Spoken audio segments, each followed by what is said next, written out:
Hey everybody, welcome back to another episode of Gunpowder and Freedom. So it is a beautiful Saturday morning. It's like 7:30 in the morning.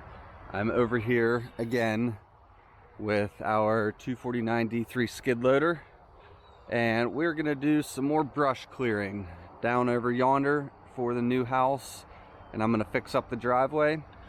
So what I need to do first is, because if you can tell, the machine is a tad bit dirty. And I'm not 100% sure of when it was greased last. So number one, I'm going to get the machine greased up, because a greased up machine is a happy machine. It runs great.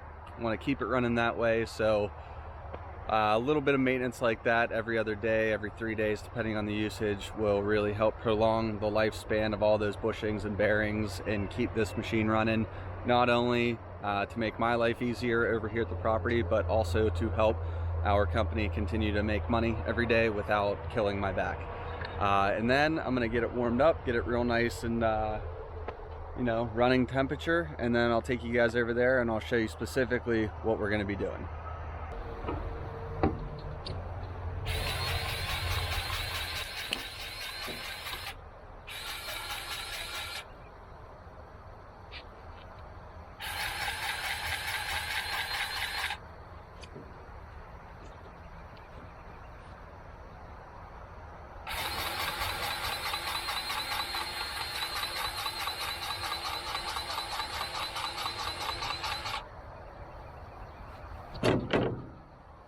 So first things first, this is the area that Rachel and I are trying to subdivide off for our friends Josh and Jenny. Now, if you remember from a recent video we did, if you missed it, here's a link here. We had to do a perk test on this, well, a soil study and a perk test. Unfortunately, it didn't pass, so we have to bring the SEO and the soil scientist back in, and I think we're going to try perking another area down here on the lower end. But somewhere in this tall mess of grass that I haven't got a chance to cut are 4 open holes. So there's either 2 or 4. I'm pretty sure 4. Either way, I need to get in here with the machine that's warming up, flatten those off so that, nobody comes riding through here on a quad or something, even though they're not allowed. Hits one of these holes, an animal falls in it and breaks a leg, something like that. So we want to get those pits closed up, as well as over on our lot, way in the back over here. I still have 1 open pit that I need to close up. So I'm going to do that first, and then I'm going to jump over, well, since I'll be over here, I have a pile of brush that I'm going to push over onto our fire pit, start clearing out more brush, and then I will end the day by finishing up the entrance to our temporary driveway. I need to make that a little bit bigger, so that whenever we have some bigger trucks coming in with bigger machines, we have plenty of room to kind of swing it in there, a lot of room to turn around on. So we're going to go ahead and widen that, and that's how we'll end up the day. So hopefully I can get all this done and be home by 11. So I got a lot of work to do, not a whole lot of time, so let's get to it.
Okay, so there it is. 1, 2, 3, and 4. 4 holes over here have been filled back in.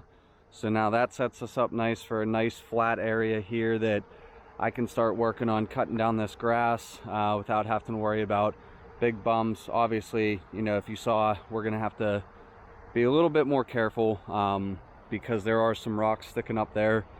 But now when I get a hold of the soil scientist and the SEO, I think we're gonna test down here and then maybe even up here.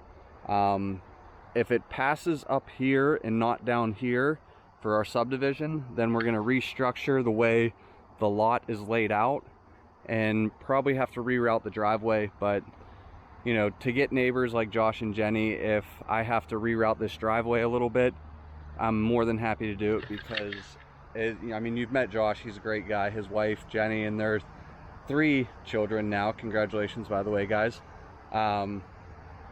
They're just awesome people. So Rachel and I are thrilled that the possibility of having them as neighbors is even on the table. So if I got to reroute the driveway, I'll reroute the driveway. So let's head over to my lot and get my holes filled in. And I think there's only 1, maybe 2. Well, we'll get over there and see.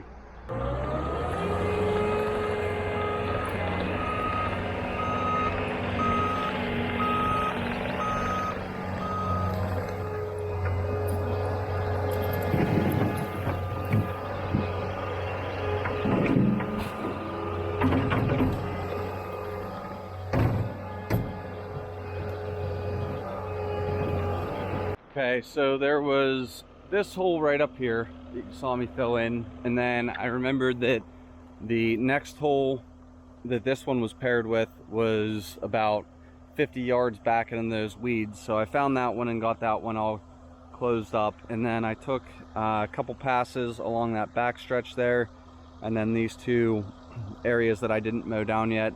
I believe I have all of the soil study pits closed up, which is nice. I'll be able to you know, once I get this mowed down, and then probably next year I'm going to do a much better job of keeping this maintained.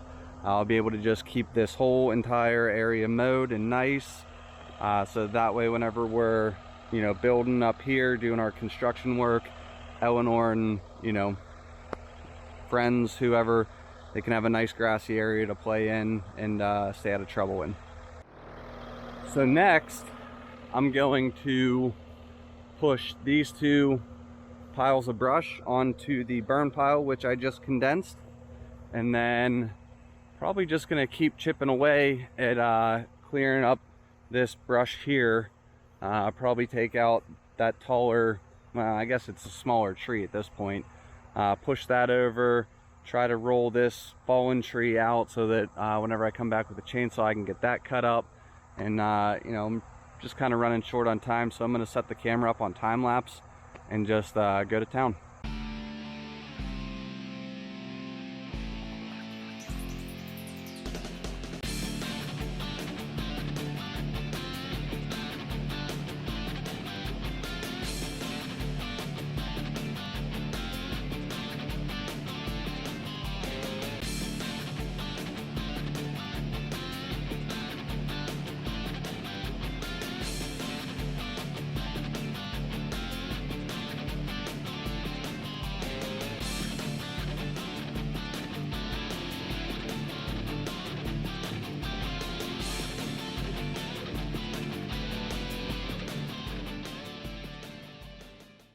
Okay, so that actually went a little bit faster than I thought it was going to. All those little shrubs and smaller trees came out really nice. There was actually one up here. I don't even remember where it came out at, but it pulled up a ball of, you know, just broken roots and everything, and I just gave it a little shake, and the dirt is so nice on this hillside that, I mean, it was all just like this nice kind of chocolate cake brown. It just crumbled right off, filled the hole right back in, and I just flattened it off. So I can already tell that we're gonna have some really nice topsoil coming out of here, which is really nice because I cannot wait to mow this whenever the house is all done and landscaping's all done, and just have some awesome mower that does really nice stripes or a striping kit, whatever it's gonna be. I can't wait to mow stripes in my grass. That's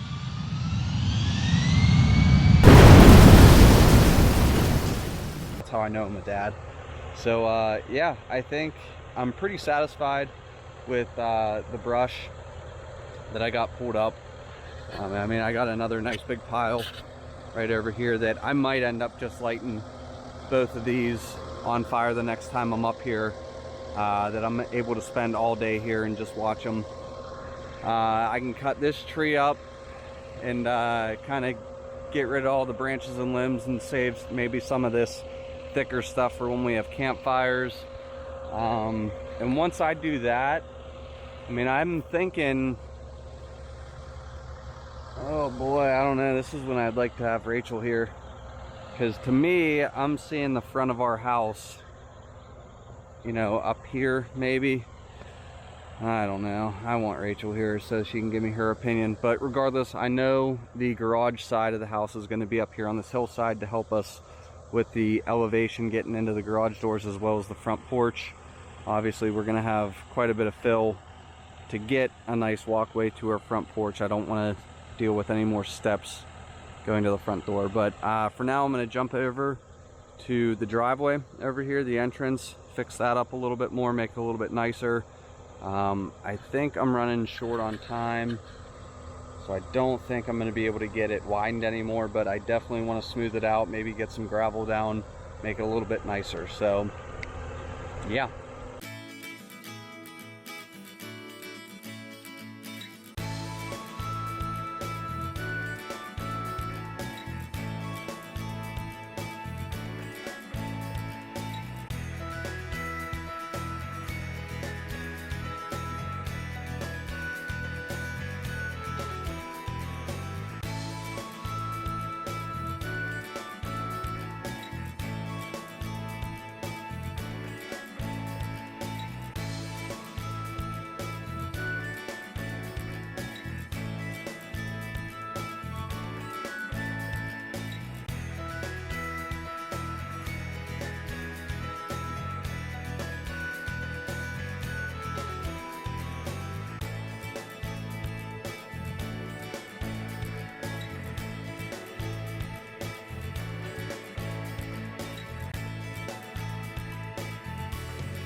Okay guys, there it is. That is the entrance to the temporary driveway. Got it all nice and leveled out with some 2B limestone. Went ahead and widened it as well. I had my time-lapse camera running there, but the battery died, so I'm hoping I got the majority of this. But basically, the same thing as I did last time. If you missed that, you can check it out here at this link here. But basically, I just dug more into this hillside, moved the dirt over, and then brought a bunch of this crushed concrete in, leveled it out, kind of right where I wanted it, but lower. That way I can put that dirt back on top of it, because there was some wire in that crushed concrete. I don't want you know, poking up through this stone and catching somebody's tire. So I made sure I had probably 6 to 8 inches of dirt on top of that crushed concrete, spread that out nice, and then brought this 2B limestone in. I've just been stockpiling it here over the past few side jobs of mine so that I had it here. So what I want to do now is, this is when it gets a little backwards. I want to use that for probably the next few months going into winter time here. I fully expect to lose that stone in the dirt. I want to do that because I want that dirt that's on top of that crushed concrete to tighten up. So pushing that stone down into the dirt is going to help tighten that up and make it nice and solid. Once that happens, I have the driveway fabric at my house that I still need to bring over. Once that gets all nice and worked down in and I'm ready for more stone on top of it, I'm going to bring that fabric over, spread that, make it real nice, get that pinned down, and then I have 2B modified limestone with dust in it up my driveway here, up where I've been stockpiling gravel. I'm gonna put that down on top of that. That dust really tightens that limestone up even further. It fills in all those little voids and everything that you get, so you get a really nice solid base. And with that paper being underneath it, I'm not going to lose that. So that is why I did that. So if anybody's going to question, hey, you're just going to lose gravel, you're wasting money. Not really wasting money, because, you know, I'm getting a more solid base out of it. So that's why I did that. So on top of getting that done, oh, also, it is excessively wide.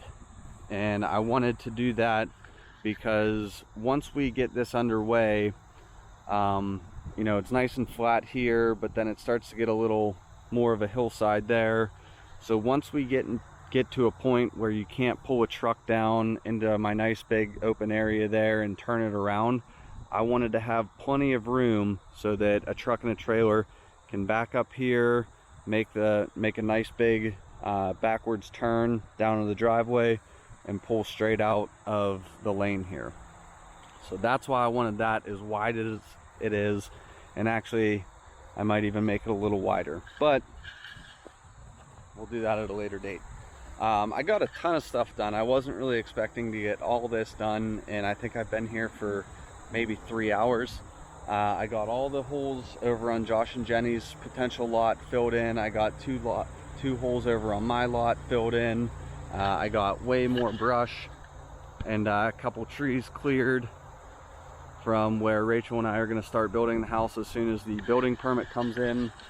I condensed the fire pit. I stockpiled more brush. I'm probably just lighting that on fire where it stands. And yeah, I got the driveway entrance all nice and fixed up. So that'll be smooth sailing coming in here for bonfires and construction work. So I'm gonna go ahead and I'm just about out of time. I gotta go home and take care of Eleanor. Rachel's at work, and my brother-in-law Tom has been watching her this morning for me so I could come over and do this. So thank you, Tom.